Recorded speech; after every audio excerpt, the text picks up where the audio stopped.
కేంద్రంలో వరుసగా 3 సార్లు అధికారంలోకి వచ్చిన భారతీయ జనతా పార్టీకి దక్షిణాది రాష్ట్రాలు మాత్రం జలకిస్తున్నాయి.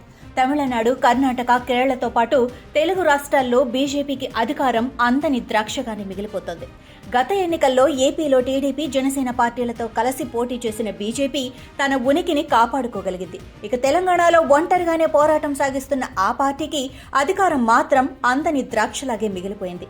తెలంగాణలో గత అసెంబ్లీ ఎన్నికల్లో జనసేన పార్టీతో కలిసి పోటీ చేసిన బీజేపీ 8 నియోజకవర్గాల్లో విజయం సాధించగలిగింది.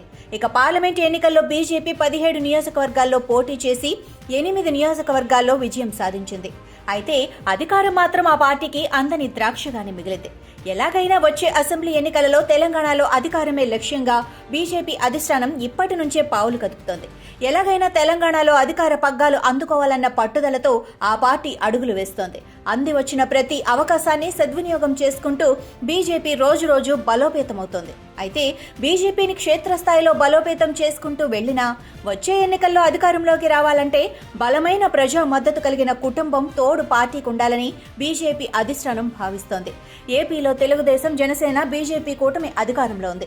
అయితే వచ్చే ఎన్నికల్లో ఇదే ఫార్ములాను తెలంగాణలోనూ అప్లై చేయాలని బీజేపీ అధిష్టానం తొలుత భావించింది. కానీ తెలంగాణలో తెలుగుదేశం పార్టీకి బలమైన కేడర్ ఉంది.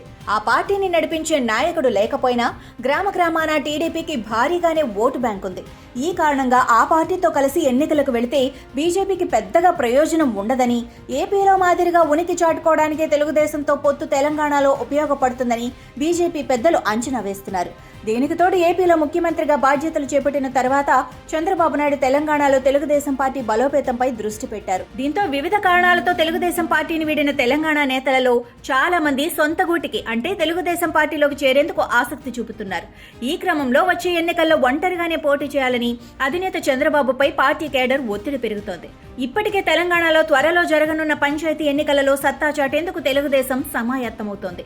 ఇలాంటి పరిస్థితుల్లో బీజేపీ అధిష్టానం కనుసన్నల్లో నడుచుకునే ప్రజాబలం కలిగిన కుటుంబం మద్దతు పార్టీకి అవసరమని ఆ పార్టీ అగ్రనాయకత్వం భావిస్తోంది.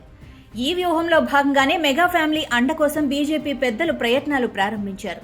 ఇప్పటికే ఏపీలో పవర్ స్టార్ జనసేన అధినేత పవన్ కళ్యాణ్ బీజేపీకి అన్ని విధాలుగా అండగా ఉంటున్నారు.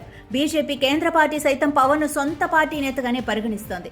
ఇదే క్రమంలో మెగా ఫ్యామిలీకి పెద్దగా ఉన్న మెగాస్టార్ చిరంజీవిని బీజేపీ మనిషిగా ప్రజల్లో ముద్ర వేసేందుకు ఆ పార్టీ పెద్దల ప్రయత్నాలు చేస్తున్నారు.